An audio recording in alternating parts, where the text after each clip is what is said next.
What's going on, y'all? Listen, let me just put this out here and say, BET, I feel like y'all got another hit on y'all hand, and I'm not just saying it to be saying that. Rebel, okay? Listen, ooh, ooh. First of all, it was a 2 hour season for me. I had to pause in the first hour so I could get my thoughts out, and then I'm gonna have to come back to this shit and add it because listen.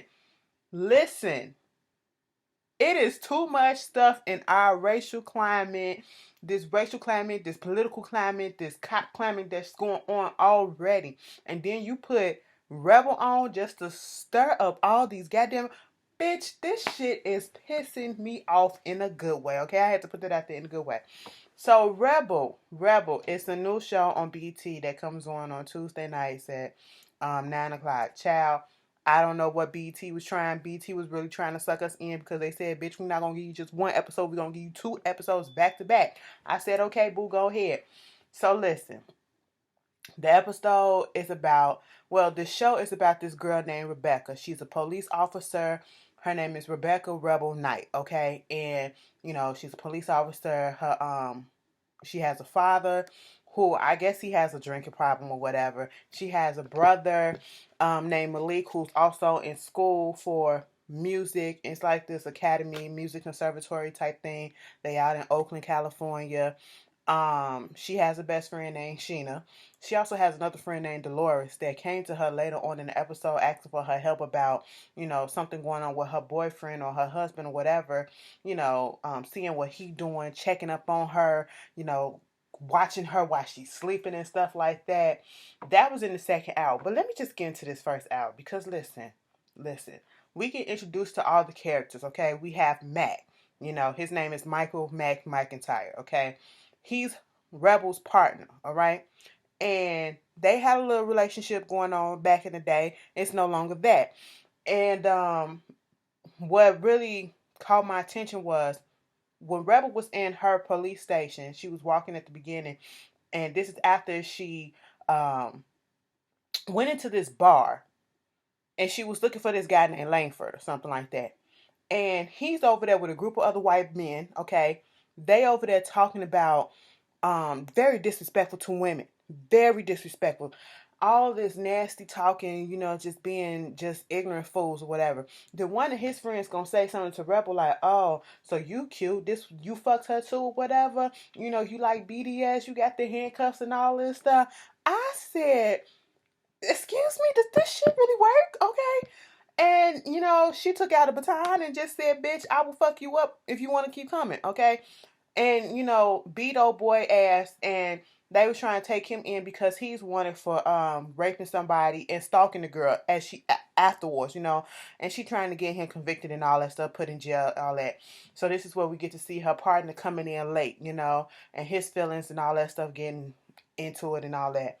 But after that, when they get to the police station, we see, Detective Charles. I guess he's like the lieutenant, the head, the chief, or whatever. And he he's head of everything. He's talking to some rookies, talking about the Odyssey. I said, "What y'all doing reading the Odyssey? We read the Odyssey in high school. What's this?" But we also see Max, her partner's brother Jimmy. Okay, he talked about, "So see my teeth," and all this stuff. "You should have picked me to be your partner." And from that moment that he was on the screen when we first saw him, first appeared, he just seemed like something wasn't right with him, and I just really wasn't here for it. I just said, let me keep that in my mind's eye. So later on, we get into the daddy. They go to this little dinner with the dad. He was having a little conversation back and forth with her brother about what he need to do, who he talking to, and all this stuff. The dad just don't want the brother in the streets and stuff like that. But he hangs around with some of the people in the neighborhood that aren't really good people, but they got his back and they're not trying to turn him bad. And he's more focused on doing his music and rapping and poetry and things of that such. Rebel also does poetry in her spare time, to get her feelings and thoughts out. In the process, he's out with his friends. She said she was going to come over and pick him up later. They do listen to some music. He smoked a little weed in her house. She said, "Blow that shit out the window because they drug test me." I said, "Okay, girl. They ain't trying to get you caught up." But anyway, next thing you know, there was a dinner. that she had with the dad earlier, and the dad was, because her friend Sheena, she's Asian. She's did she say she's Taiwanese or Chinese? Okay, it's two different things, right? So he said, you know what, you remind me of this Oriental. I said, at that moment in time, I kind of blocked out. I just said, did he just really call her Oriental? And apparently, every time she goes over there, they have the same discussion. He goes into the same thing, do the same shit, says the same offensive stuff. Baby, I felt offended for her. I told y'all about this. I had this older gentleman came into my job and was talking about one of my coworkers calling her Oriental. That's offensive. That's just like, saying nigga to black folks. Okay, that just in case y'all didn't know. All right. Um. So they having this little discussion. Then she leaves. We're gonna fast forward to some stuff.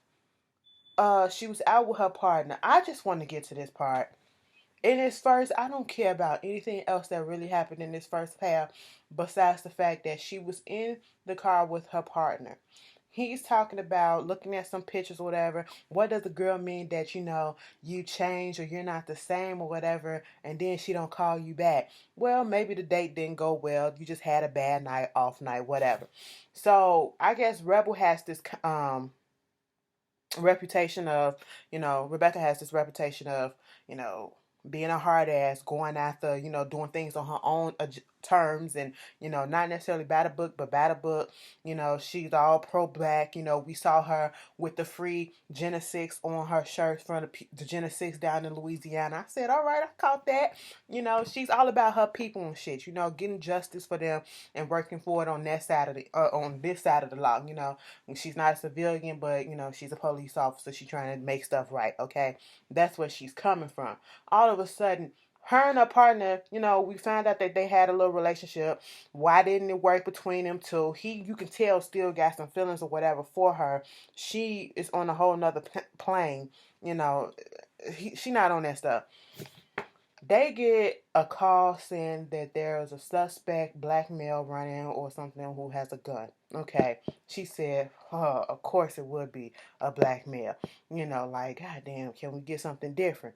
So at first they didn't want to take the call. Her partner was like, why don't you just let somebody else do it? You always want to do stuff. It was like, well, we right here. We might as well. He said, okay, whatever you say, go.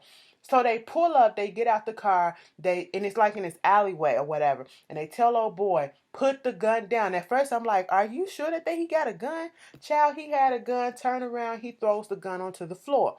And I'm sitting here like, who the fuck is this? But I said, please don't let that be her brother.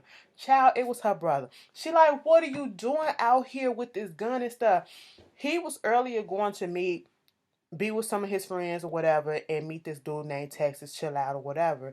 And they said they was out there chilling, and then all of a sudden these people came up, they started shooting. Somebody dropped the gun, he picked the gun up. Okay, it wasn't his gun, he just picked it up. I said, you should have kept it on the floor, bitch. All right, and none of this would have happened. But then again, not really, because at this point in time, they both had got out the car. They had their guns drawn, and they telling him to put the gun down. He obliged them. He did what they said, put the hands up. She's talking to him. Next thing you know, as he's telling the story or whatever, his hand's still up. Mac is still pointing the gun, and it's look like either he freaking out, he's short changing or some shit, like short circuiting. That's what I'm trying to say. I don't know. He just went to a whole nother level, a whole nother plane, a whole nother reality. His eyes blinking and stuff. I'm like, what the hell is wrong with him? She is telling him, put your gun down, put your gun down. Don't shoot him or nothing. Don't do this, don't do that. What are you doing? What are you doing, Mac? Put your gun down. Do you know that this motherfucker shot him? Not shot him, but shot at him? And I'm sitting here like, what is he doing? Is he high or something? I'm so confused as to why he went on ahead and shot him. Or shot at him, I should say. And then she shoots him in the femur, in the leg, to get him to snap out of it. Okay? So remember that. When she shoots him and all this shit. And next thing you know, we see like at least 3-4 other police cars show up. They get out the car automatically, and they just said, I don't remember if they said put your gun down or whatever. And Rebel was telling them, this is my brother. He has no gun. He has no weapon. It's okay. Stop. And before she can get it all out, they just instantly start shooting because he turned around and he was about to start running. I said, don't fucking run. Oh my God. And as soon as they did that, you couldn't just have one person lick off one shot, as a warning, or, hit him in the leg or some shit like that. No, it was at least 30 shots from at least 10 fucking cops. You saw the white girl cop. She was just standing there looking at the other one like, why y'all shooting all these bullets? Like, what the hell is going on? And I'm sitting here like, oh my goodness. They just murdered her brother. And he ain't had no weapon on him because the weapon was way away from him. He had nothing. I said, oh, Jesus Christ. And so, as the thing go on, and this is what shit really started getting fucked up. Not only do you murder her brother because she shot a cop trying to protect an unarmed citizen, doing her duty as to, protecting civilians and stuff like that. You're supposed to serve and protect, right? The cops and this code of, protect the brotherhood and, you don't shoot a cop or whatever, they flip the shit on her, make her seem like the bad guy for shooting the partner. They don't give a fuck about the fact that all these bullets just came in and killed her brother. Mind you, he knows her brother. I'm sitting here like, oh my God, are they really doing this? Yes, they are. She's avoiding IA. She's going through it. She's having flashback when she was in the military overseas and stuff. She's in an alcoholic stupor. She's hearing her mother's voice and then she hears herself trying to tell her, you need to snap the fuck up out of this.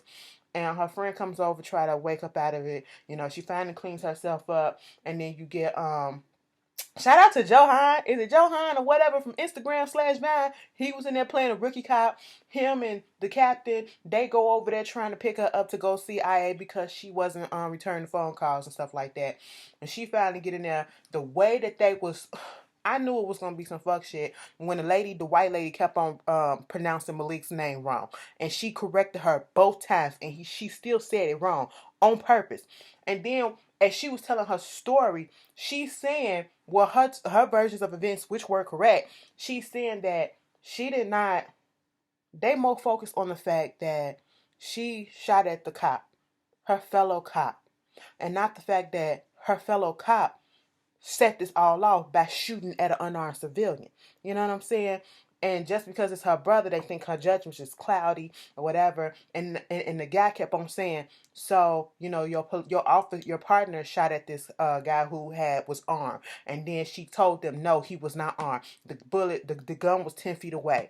And then once again, he brings it up. Once she says the story in full, he takes it and twists it again, trying to catch her up. I don't know if he was trying to catch her up, but she caught it because, bitch, I caught it. Okay? When he tried to once again say that he had the gun on him, on his person.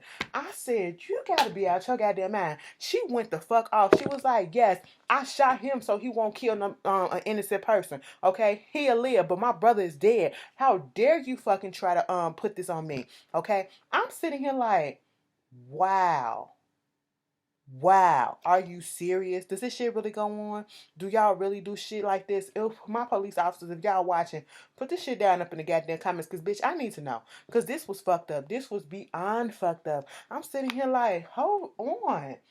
This man just tried to kill her brother, the one that, they asking about that sexual relationship. They're asking about all this stuff. And, when she comes out the room after she tells them all, you got Jimmy talking about some, why the fuck you here, you black bitch, and all this stuff, and you tried to kill my brother, and all this, and oh, whose side are you on, and ain't no sides, and all this stuff. He punching the captain. He's being so fucking rude. And I'm sitting here like, oh, okay. Then we get this other scene. First of all, here come Mac talking about something. I know it's hard to say I'm sorry and to apologize sometimes for you. She said, bitch, I ain't apologizing to you for what? You killed my brother. You're still standing here. You're still alive. I don't give a fuck if you can walk. My brother is dead. And you talk about some apology for you? No. Okay. He was like, I'm sorry. I don't know what happened. I don't know. I blacked out. Next thing you know, he's in the bar drunk as hell, talking to his brother being racist as fuck, talking about some, I don't know what it is about, them Shanae or whatever. I said, Shanae fucking nay. I had some girls, but I ain't never had one of them. I mean, bitch, you still like this black bitch and all this stuff. I said, I cannot deal with. I want somebody to fuck him up. Okay, after he punched the chief, I said no, no, no, no, no. He can't get away with that. He cannot get away with that. But then we see later on in the episode, the chief all of a sudden come outside because you know Jimmy and his brother got into it in the bar. He pulled him out because Mac was drunk. Okay. Child, the chief was outside. I said, beat his ass. I want him to fuck him up. Like, Jimmy gotta go. See, that's the racism and shit that goes on. And it's so baffling. I'm like, that girl, when she came out of talking to IA, the Officer Cruz, oh, so how does it feel now, huh? Now that you on the other side, huh? Yeah, what you gonna do? What you gonna... I said, bitch, if you gonna back the fuck down, because she's suspended, She's suspended until the investigation is over. I'm sitting here like, so damn, Rebel must got underneath all y'all skins like that because she actually trying to do her job and not trying to short corner shit and arrest real bad guys. Bitch, I'm sitting here heated as fuck. Okay, we saw at the funeral for her son, her brother, the daddy had a little outburst. He blaming her for it. Talk about some, ever since you went and got into the police force or whatever, it's been a change in Malik. He been playing out here in the streets and all this stuff and doing this. And I said that wasn't even the case. Even Jimmy gonna tell Mac that saying, he was gonna eventually be a casualty, of the streets or whatever, his environment. Then he had to even tell him, I played basketball with this boy a lot. I hung out with him. He was not a bad kid. He was a good kid with a good future and a good heart. I said, see, that's what y'all do. You fucking judge us for no reason. All the time. You want to play onto these stereotypes just because a person may be dressed in a type of way, just because they may speak a certain way. You automatically think that they're dumb. You automatically think that they're on some stuff and they're about to commit a crime, or they already committed a crime, or they are not education. They're not education. They don't have education on them. Okay, I may speak in the way that I speak. I do that on purpose because that's how I want to speak at this moment. But I can switch that up and I can give you some real proper ass shit, okay? I can be real professional with your ass if I want to, okay? I can go a whole video without cursing if I want to. But see, that's not what I'm here for at this moment. Just because I curse, just because I do all this, just because I got dreads in my hair, that don't mean that I have a criminal record. That don't mean that, I ain't college educated, because that's what I am. College educated, okay? Baby, that don't mean all these other stereotypes, whatever, I smoke weed and all that shit. You can't do that. You can't judge people like that. And that's all that they was doing in that first part. And I'm sitting here like, I ain't got time. This is gonna make me mad. This is so fucking good. I'm irritated already. When the show gets you irritated in a good way, it's gonna be good. Well, for me. So in the process of her trying to figure this case out with her friend Dolores, who following her, what's going on with her husband, the husband got a whole ass baby on the side with this Asian lady, okay, that I think is a prostitute or whatever, you know. She also cheating on her husband, Dolores. And in the process, Rebel can't put aside what happened to her brother. So she's looking into the cops and their records. You had one had a clean record, one had, charges of excessive force and all that stuff. She called one of the cops, whatever. Gold, she come up into the police department trying to figure out, if Gold, who is the lieutenant, he could talk to them and he like, why are you here? I'm trying to help you out, but you keep, putting yourself in stuff that you need to just let go. You're not making your case any better. And when he was saying let it go, I said, no, we're not gonna let this shit go. Okay? We're not gonna do that. That's not about to happen. But he's clearly on her side trying to help her, but she also is the type of person that probably gets in her own way because she wants to do things the way that she wants to do them, how she wants to do them, when she feels as though shit ain't happening as quickly as they should, and when she feels injustice is coming on. Baby, she like a black superhero up on this bitch. She was giving me so much of Foxy Brown, aka Pam Grier tease back in the day, you know what I'm saying? Especially towards the end when she came into that restaurant with that gun and them heels on just strutting. I said, bitch, with your fro, I said, who you finna fuck up in some heels like that? Bitch. But anyway, you know, Dolores claimed that she was scared of her husband because he had a gun. They figured out what the gun was. Her friend was looking at Dolores. No, she was looking at Dolores. Her friend was looking at surveillance in her husband. And then all of a sudden, while she watching the husband, this guy that showed up with Dolores, he pops up, stabs the husband in the stomach and everywhere else, and then cuts his throat and kills him. So Rebel gets there onto the crime scene. Mind you, her badge, everything is suspended until this investigation is over with. Plus, she filed a lawsuit against them department. That's another reason why she public enemy against the cops, with the cops. And she just told the other cops to back down. You know who I am, Derek. Put your guns down or whatever. Let me go in. I said, y'all just gonna let her go in, okay? A civilian at this point. You just gonna let her go in? Oh, okay. Gold is like, why are you here? You need to get out of here before Frank come up in here and see you and add some more charges on your long list of charges and shit and priors, So she leaves.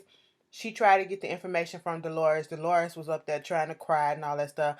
Man, Dolores was crying about her husband. I said, where the tears at? Because they was trying to figure out was she being real or not.